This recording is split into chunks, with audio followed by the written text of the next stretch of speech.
butterfly. Which I have to say, when I tried it, gives me a headache. Probably doing it wrong. Maybe it's like when you were doing Kambali, it was like too forceful. Yeah. I always tend to jump into things to the point of injury. So yeah. Okay, so verse 36 and 37, Shambhavi Mudra, eyebrow center gazing. With internalized one-pointed awareness and external gazing, unblinking, that verily is Shambhavi Mudra, preserved in the Vedas. If the yogi remains with the chitta and prana absorbed in the internal object and gaze motionless, though looking, he is not seeing. It is indeed Shambhavi Mudra. When it is given by the Guru's blessing, the state of Shunya Shunya arises. That is the real state of Shiva consciousness. Let me screen share this picture.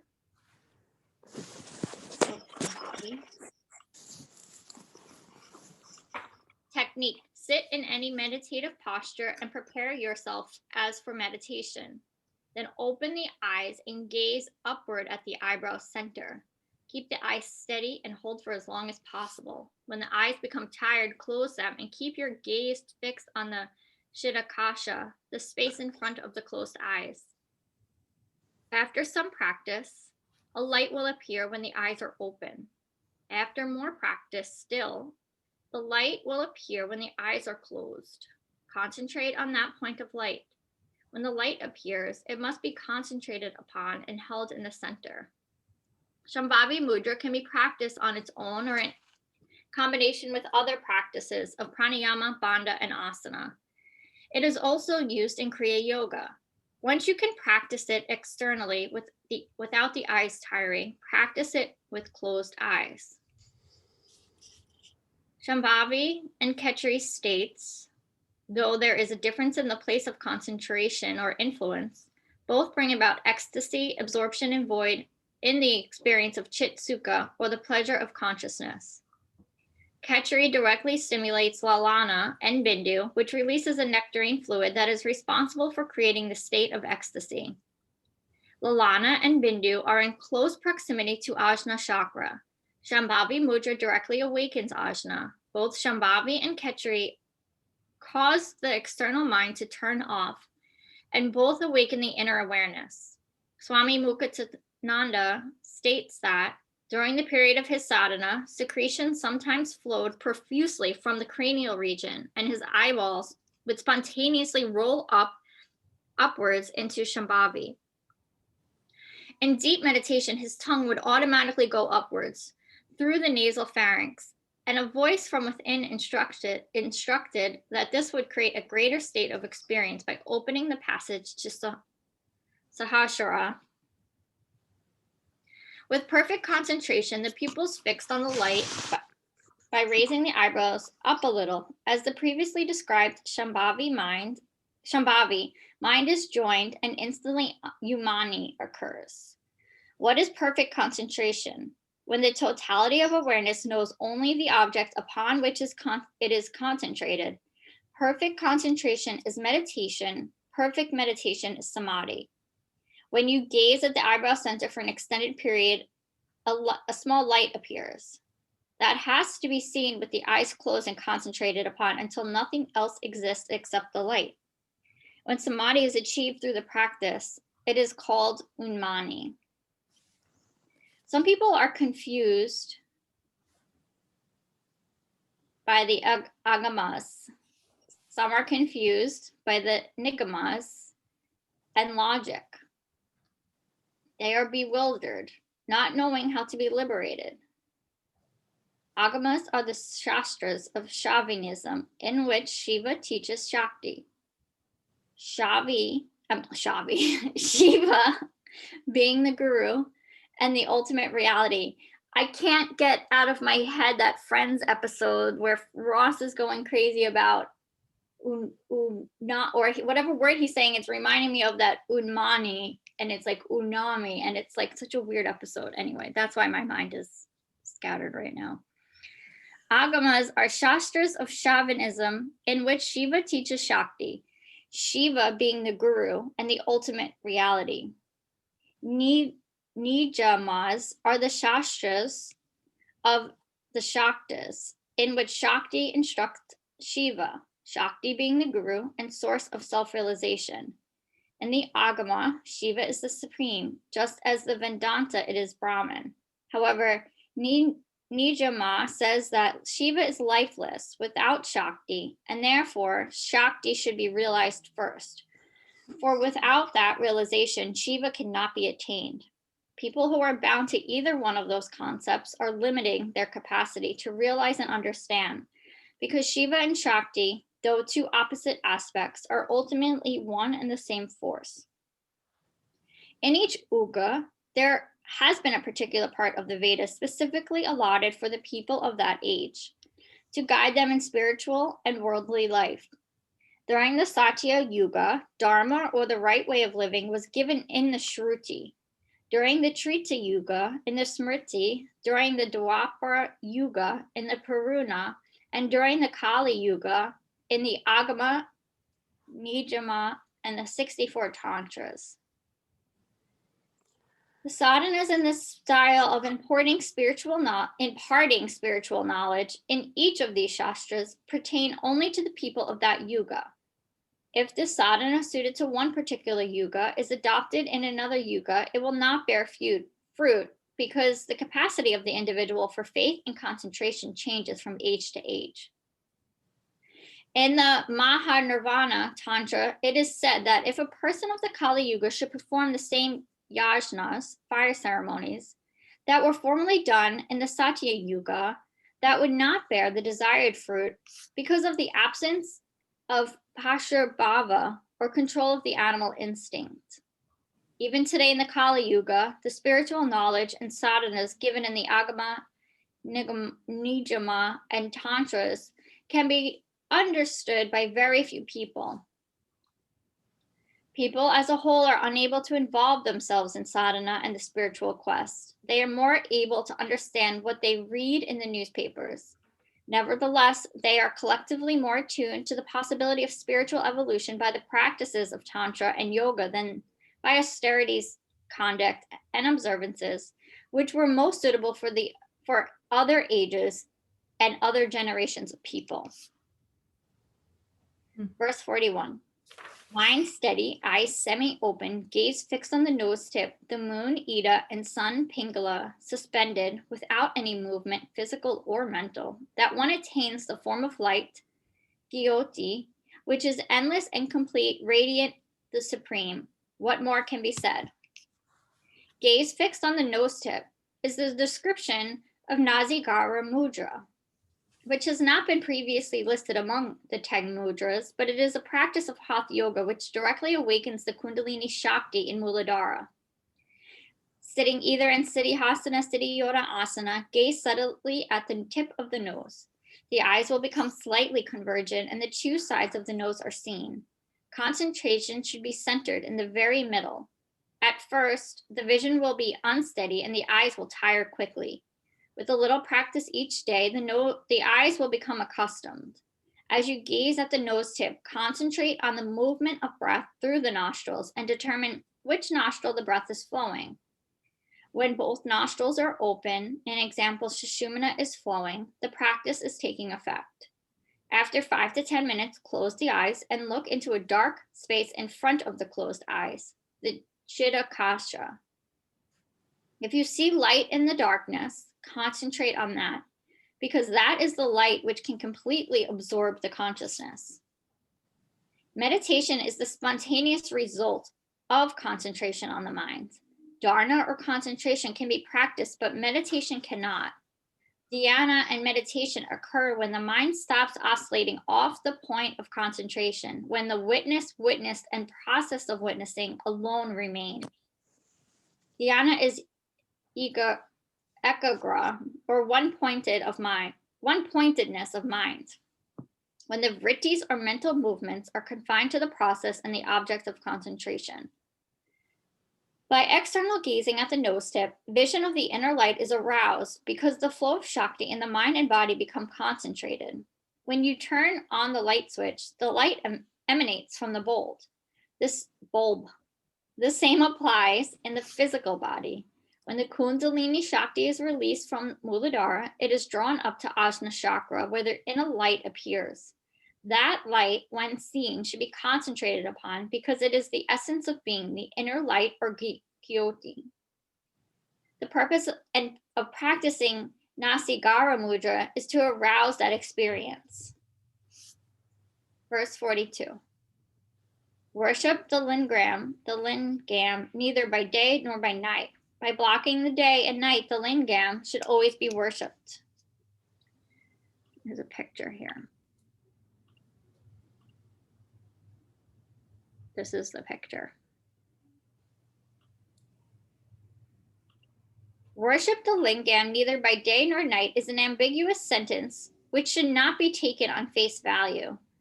Worship the lingam means concentration upon Atma, the highest consciousness and or practice leading to its realization.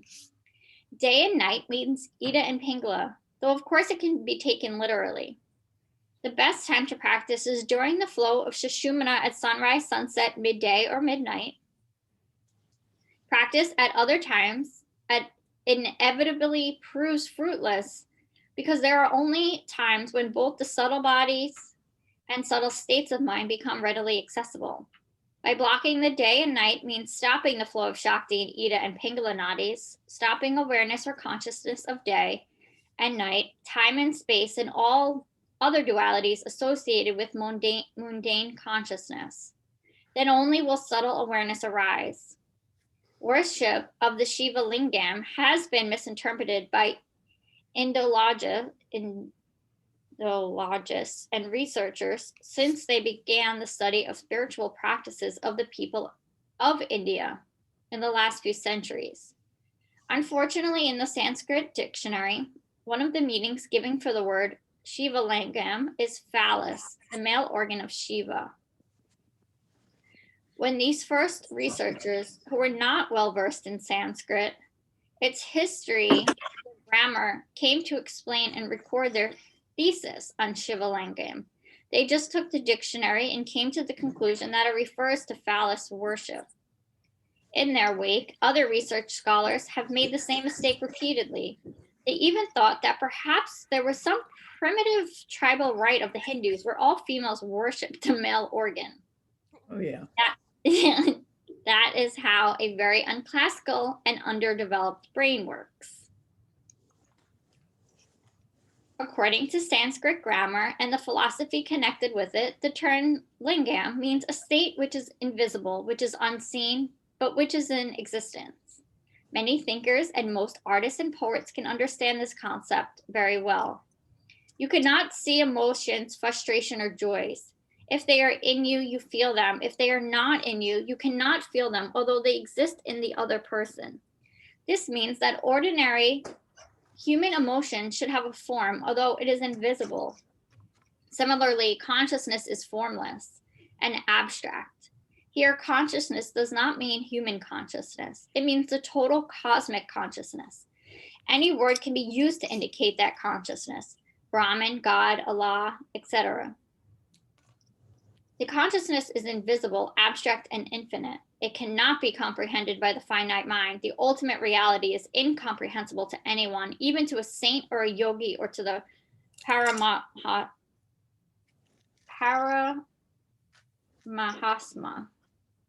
If you want to comprehend that ultimate reality, there is only one way. You have to become that and not otherwise. Therefore, that consciousness, which cannot be comprehended by just any means or anyone, should be comprehended by its symbol. That symbol is known as lingam in Sanskrit. It is not a phallic symbol, but it is called Shiva Linga. Shiva means absolute, ultimate, total, cosmic, or universal consciousness. These are all just names. Shiva Lingam is a representative or symbol of that cosmic one. Today in India, the Shiva Lingam is worshipped, venerated, and meditated upon by a majority of Hindus, but not any other religion. However, if you go back into history to the civilizations which flourished in the Middle Ages and even in the primitive ages in Europe, you can find substantial evidence that the worship of Shiva Lingam was once prevalent throughout the world.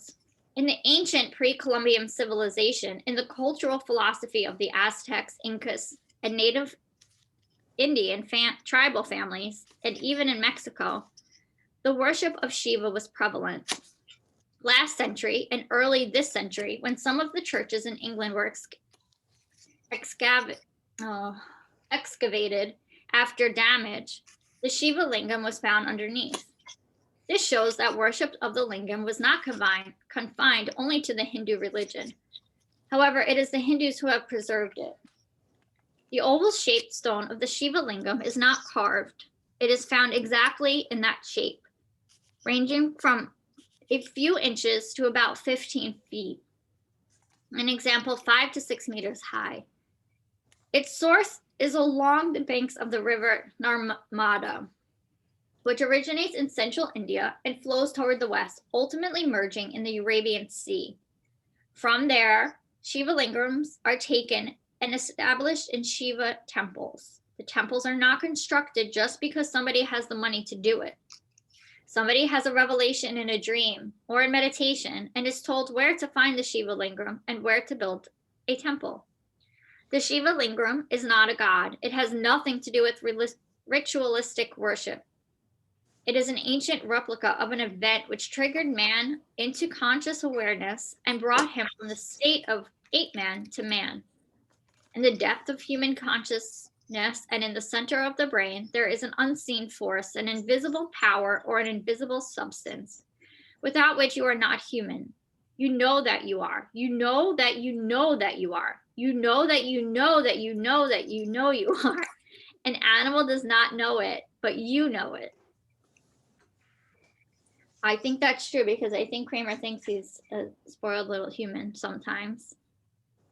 In Shaivism, an example, the Shiva cult, it is said that the real Shiva Lingam is made from crystal.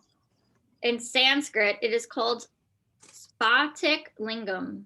Crystal has many scientific effects on matter, on substance, and on the brain.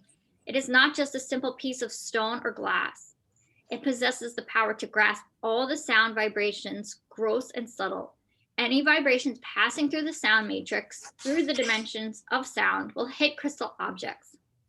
It may be a crystal, a small crystal ball, a crystal mala, a crystal beads, or maybe crystal lingam. When you expose yourself to a spatic lingam, something then begins to happen in your brain and within your consciousness. Whenever you concentrate on the spatic lingam, it explodes the images from the unconscious within you. The source of these experiences and images is within your consciousness. It is beyond the conscious mind, beyond the subconscious mind. It is in the unconscious and the Anandamaya kosha and the causal body. In Samkhya and Vedanta philosophy, the causal body is called linga sharira, in example, linga body, which is there but which you cannot see. Therefore, concentration and meditation on the Shiva Lingam, either gross or subtle, is considered very important because it can explode the inner source of awareness where infinite knowledge is hidden and where the possibility of great evolution of man is stored. In India, there are thousands and thousands of temples with this oval-shaped Shiva Lingam, but for those, 12 are considered as Jyotir Lingam. Jyotir means light. Jyotir Lingam means illuminated lingam. They are situated at 11 different places in India and one in Kathmandu, Nepal. The external Shiva Lingam is responsible for the awakening of your inner Shiva Lingam. According to the science of Tantra, Kundalini, and Yoga, there are 12 places in the physical body where Shiva Lingam is located in the same shape. Out of those 12, 3 are considered very important. One is Muladhara Chakra, Swayambhu Lingam. The second is Ajna Chakra, Itara lingam, and the third is Sarashara chakra, paralingam. It is said that in Sarashara chakra, the finest consciousness resides in the shape of illuminated Shiva lingam. Maybe after some time, scientists will discover it, and certainly they are going to discover that the man's body and his evolution, man's nature and its transformation, man's consciousness and its awakening are not influenced by external social factors such as religion, politics, ethics, and morality, but they are manifested from somewhere within you. That somewhere is the Shiva in you, the finest matter in you in the physical body. Lingam refers to the causal body. Broadly speaking, everyone has three bodies. Finite existence is classified into three main bodies, which are then subdivided into 10 bodies. It is not just in the Hindu philosophy that this truth is embedded, but in many ancient cultures and civilizations. It is part of the traditions of the Rosicrucians and Freemasons, and even the Celtic traditions before Christianity came. These three bodies are known as the gross or material body, Sthula Sharira, the subtle or astral body, Suksha Sharira, and the causal, etheric or Shiva body, Karana Sharira. Each body can be separated, or the consciousness can be led from one body to the other. Beyond the 10th, or beyond the causal body, there is bodiless self, Atma, God, Brahman, the Absolute. It is not within these bodies, it is beyond them. If you have to arrive at that point and experience who or what is beyond these, then it is important that you jump 9 times beyond the fence. If you want to get out of this level of consciousness in which you are confined, then you have to use some means which you will have a direct effect on the inner force. That inner force is called Shiva, and this is the philosophy about Shiva lingam. And I will pause there because that was a lot. Yeah.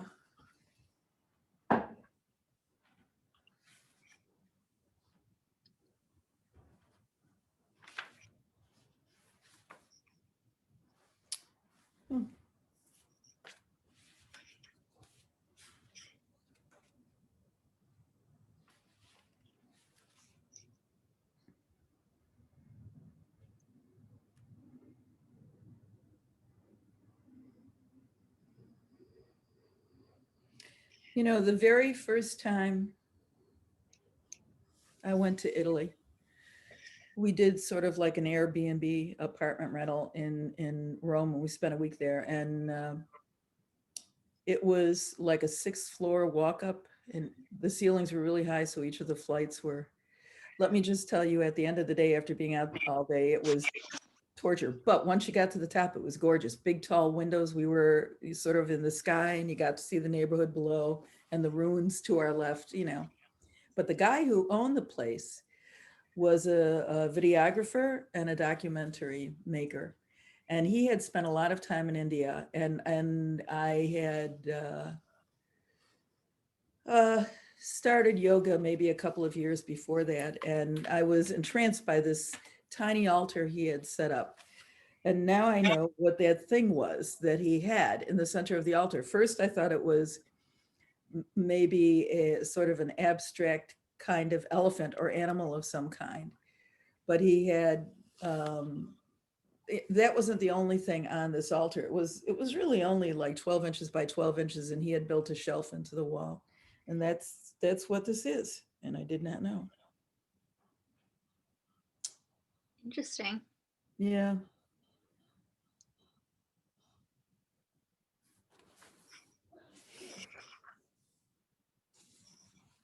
You know, the first segment on the Nasikagra mudra, the first thing that did that say, hey, this is something you do with a guru and don't try on your own?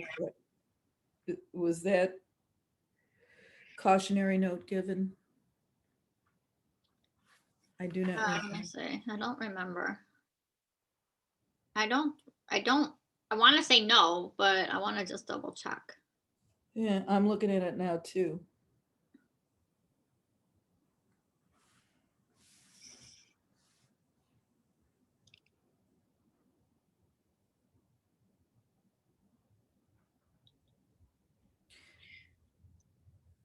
Not really. If I'm reading it real quickly, but it Yeah, says, I don't remember her saying that. yeah, okay.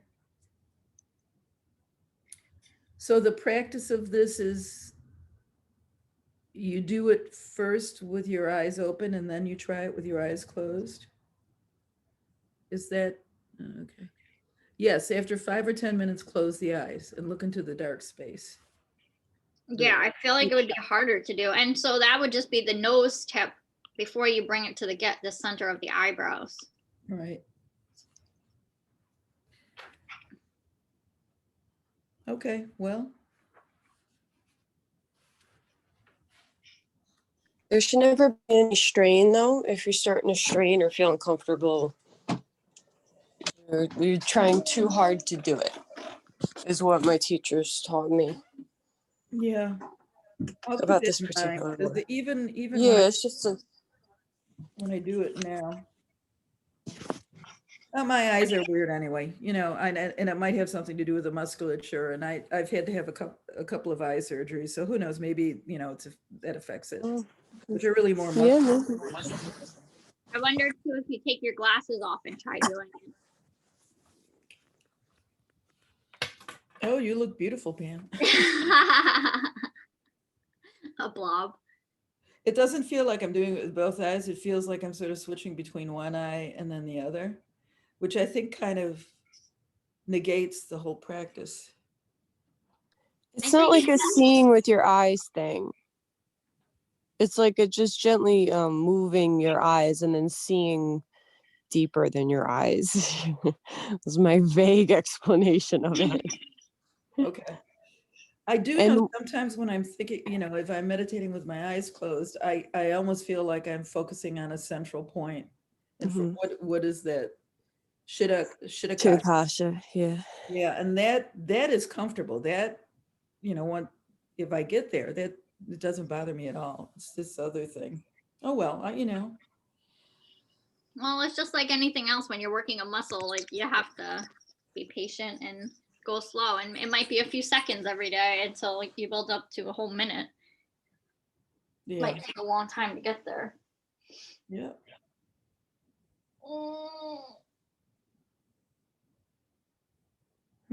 Okay. Oh, I loved how she mentioned the idea of those researchers that just were like, this is the definition of it. And then she spoke about how, like, this is how undeveloped minds work. I feel like that does happen so much. Yeah, everything's penis. Everything's what? Yeah, developed minds. It's all a big porn show, I mean. But it's sort of it speaks to the power of words. You can look up a word in, like I do all the time in the back of this book. I look up the words all the time because I don't know so many of them. But the bottom line is, the more you read about them, and it's not just a 2-line definition. There's like a whole concept bubble, that holds so much, and it's. So it's a matter of time and thinking and researching it. Yeah. But just being mindful of what you're researching. Because like if we were reading a book that was describing it that way, it would be like, that's not what it means. Well, because they call a penis a lingam. So, but like that's the thing with Sanskrit, that there's so many different meanings to one word. Mm-hmm. Whereas in English, it's just English is a very undeveloped language compared to Sanskrit. It's like you have to understand the context. So, I mean, a penis is phallus, but I guess it means a phallus. Doesn't mean a penis. Yeah. Yeah. So it's a consciousness phallus. Okay. That was funny. I'm sorry, I'm too American. It's still, it's right there in the middle of my brain. Oh, well, it's something to ponder. Well, and I was thinking about this yesterday and this idea about emotions.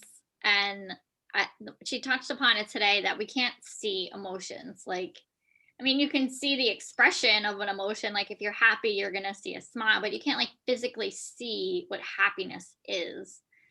And I was thinking of like, well, just because I can't see it doesn't mean it's not there. Like it's something that somebody described in a movie I love about, like, well, how do you know love is real? And it's like, well, it's like the wind. You can't see it, but you can feel it.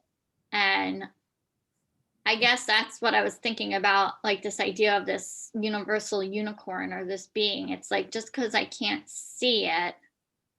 And so many times it's like, it's so hard to understand something that you can't see on paper, like a definition of a word or the answer to a math problem. Like just because we can't see it doesn't mean that it's not there.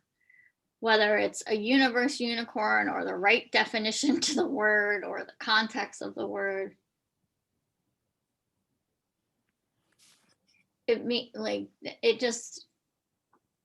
I was like, if it's true for one thing, then why can't it be true for another thing? And this was what I was thinking yesterday. So it was weird that she brought it up today about the emotions. So. All right, well, let's do some alternate nostril breathing and breath, unless anyone wants to share anything else. I mean, and meditation or whatever. Now, I guess it's just we're practice concentration. Guiding our way into the one pointedness and then meditation.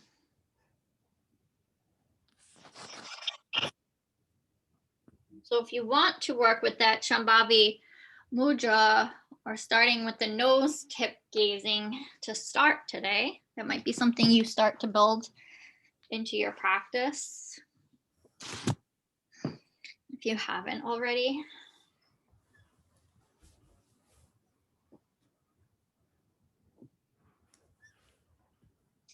I have to put on my meditation bathrobe.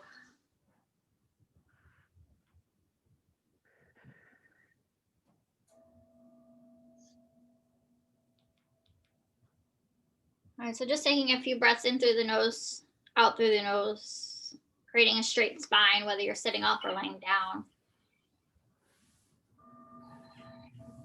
And bring your right hand over to your face, close your right nostril with your right thumb, inhale through your left. Close left, exhale right. Inhale right. Close right, exhale left. Inhale left. Close left, exhale right. Inhale right. Close right, exhale left. Continuing on like that on your own breath, adding retention in the locks if it's in your practice.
And then when you're ready, you'll exhale out through your left nostril.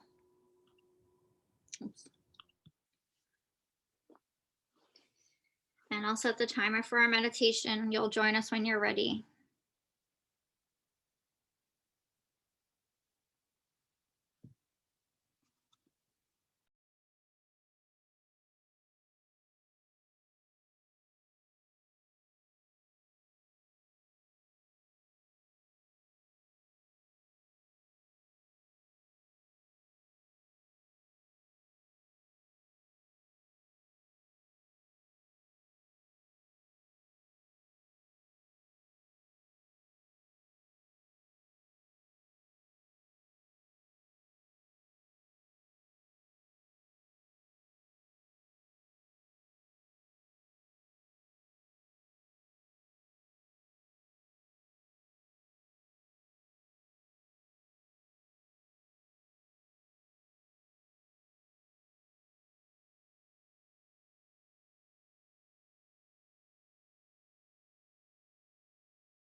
Bringing hands to your heart.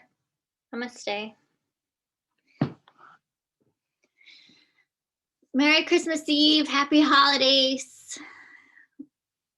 Have a good day. We won't meet tomorrow, but we'll meet back on Monday. Christmas Eve. All right. Enjoy your well, for me, it's long weekend. I don't know about for everybody, but have a nice day. Bye. Bye.